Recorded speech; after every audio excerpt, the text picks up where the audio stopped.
Welcome to Finding Humans in Tech, where we uncover the extraordinary stories behind the technology shaping our world. This isn't just about innovation, it's about the people, the dreamers, the doers, and the change makers, whose journeys remind us that humanity is the soul of every breakthrough.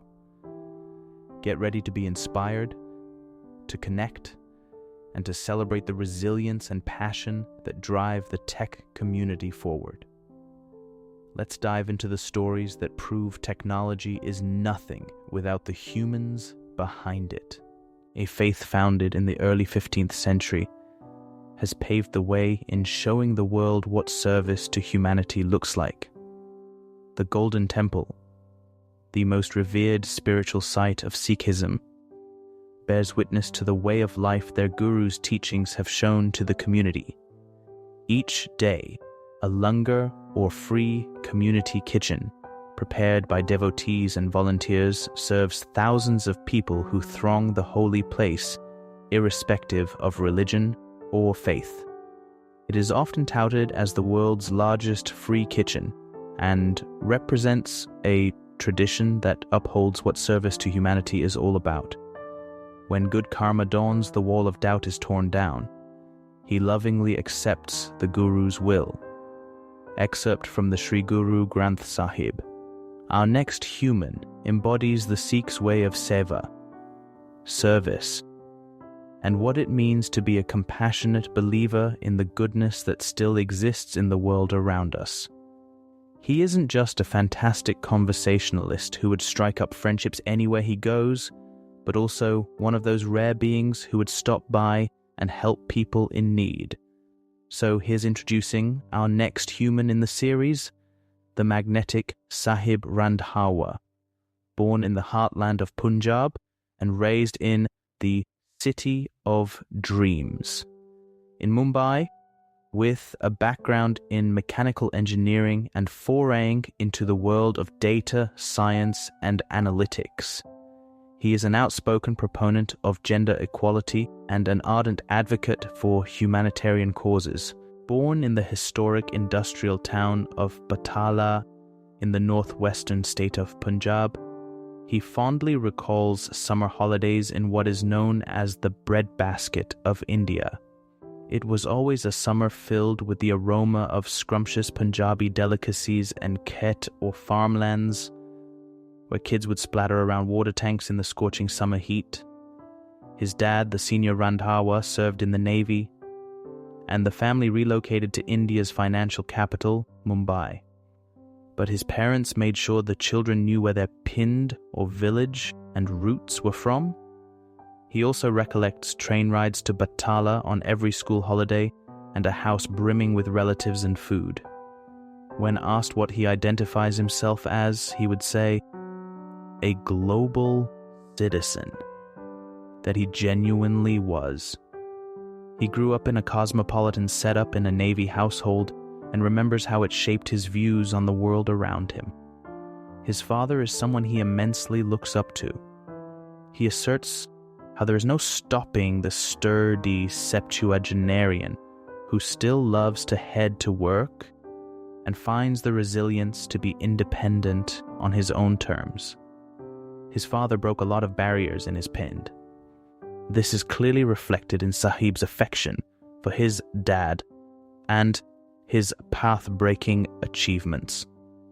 Nothing could really stop the spirited Papaji from breaking more preconceived notions about retired veterans. Selfless service for the greater good is something his community strongly believes in.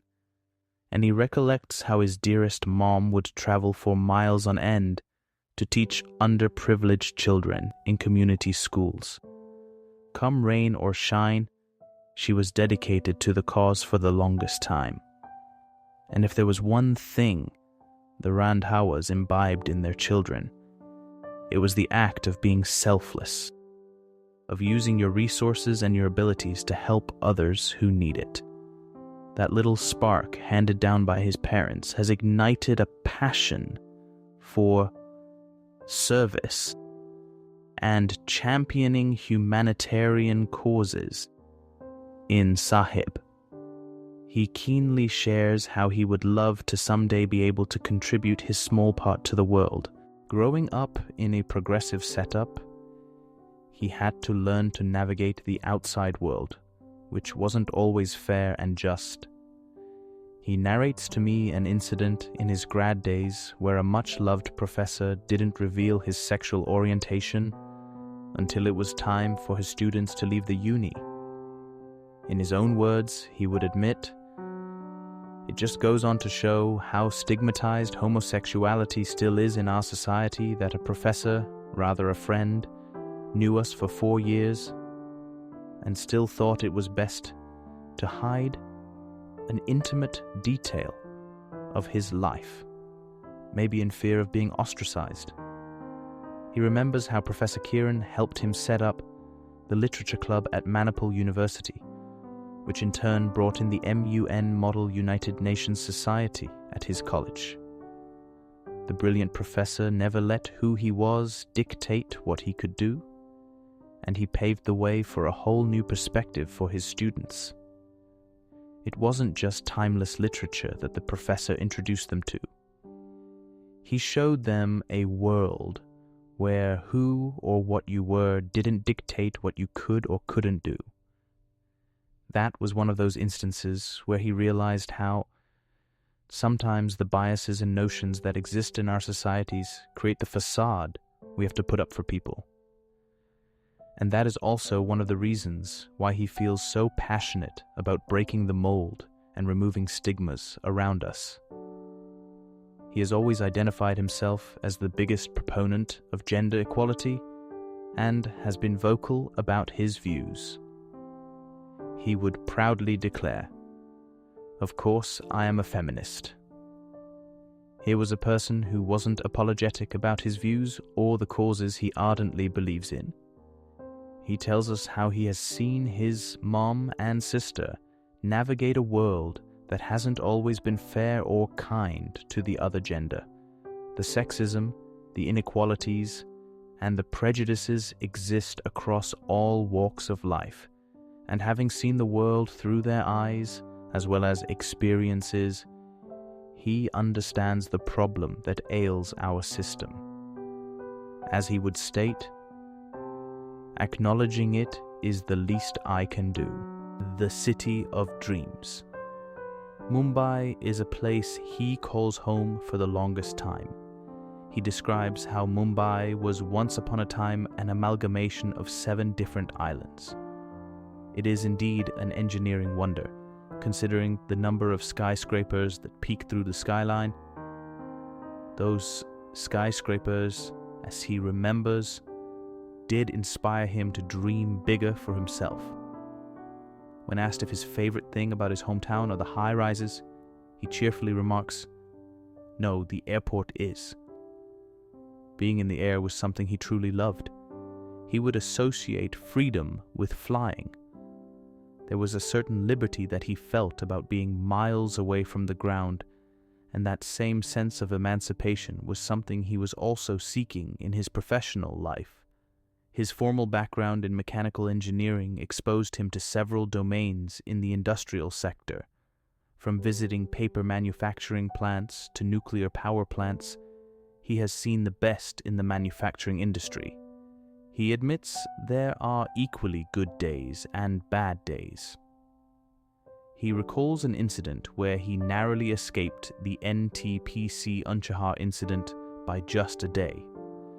He had just visited the site the previous day before an unfortunate power plant explosion killed and injured hundreds of workers at the site. Moments like this reminded him how fragile life was, and that time was slipping by. But what scared him the most was being a part of what he calls the rut. He would lament, "I don't want to be another robot in the system." The technological domain was something that has always fascinated him for the longest time. His formal training did limit his ability to dive into the domain of computer science. But this was an opportunity that he had to take to find the freedom that he had been looking for. He confesses, technology is like magic. He has always admired how a device like a smartphone that fits in our hands has so much potential to change the world around us. It is simply not just a product of technology, but a means to create change. So it was only a matter of time before he dived into the deep end of the tech world and made a path for himself. He recollects how, in 10th grade, he and his friends would play a game called Cows and Bulls, where one has to think of a 4-digit number and the other has to guess it. He proudly confesses how it was the only game he could code in C++. He would say, "I felt like an artist." Creating that game gave him the confidence he needed and made him realize technology's massive potential. But the road wasn't always easy. He had to take up another domain in his college. But the intrigue he had for tech remained with him through the years. He recounts a few years of a lull in his professional as well as personal life, and how he almost gave it all up. So, it was only natural that when, years later, he was made aware of coursework that could help him get into the tech world that had fascinated him for so long, he would immediately sign up. He was back to learning the ropes of programming and putting in the hours to navigate the world of computer science and data analytics. With a job that demanded constant travel and a fixed working hour, he could barely squeeze in time to get to his studies. But he was determined that he was going to make it. The multifaceted Sahib didn't just succeed in entering the tech scene, but also got accepted at one of his dream business schools, which he had been trying to get into for years. He had risen above any limitations and challenges that came along his way. There was no stopping this young, hard-working lad from achieving greater things and crossing more barriers each day. If there was something he showed us along the way, it was the beauty of patience and faith in one's dreams. The only thing he had to do was not give up. There were no limitations when it came to the tech industry. He had found the power to create. He explains, "A blank page on a text editor on your computer is your canvas, and you are the artist." It has been an incredibly bittersweet journey, from testing times to being skilled with the tools to create products that he has always marveled about. His intention, as he confesses, is to be able to give back to the community by generating employment. He wants to extend the concept of seva that he has been brought up with to help create jobs through the various technologies he has equipped himself with. Seeking the future. The moment Sahib walked into our lives, we knew we had encountered an exceptional human being. The passion with which he addresses global issues, his dreams of creating change around the world, and his vocal support for gender equality and human rights leave us with hope that the world is in safe hands. There is no stopping this Munda who wants nothing more than to live a life worth living. He reminds us of a famous poem written by the poet Baba Najmi.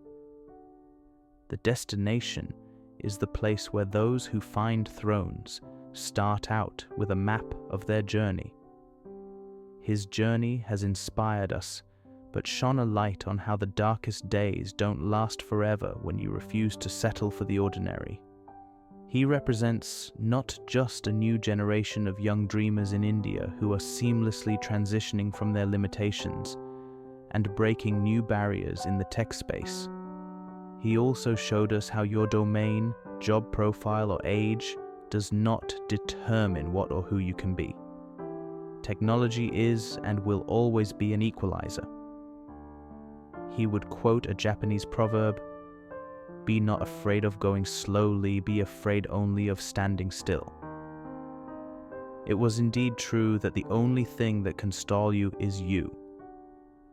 So this is for all the Pajis and Bibijis burning the midnight oil for their dreams, pushing through their 9 to 5, chasing a new direction in their lives, aiming for creating something extraordinary, forging a new path in Videsh or abroad, breaking the barriers as well as limitations in their societies and communities to fight a little harder for their sapne, dreams. Just like this one young lad has shown us, we will make it through all odds.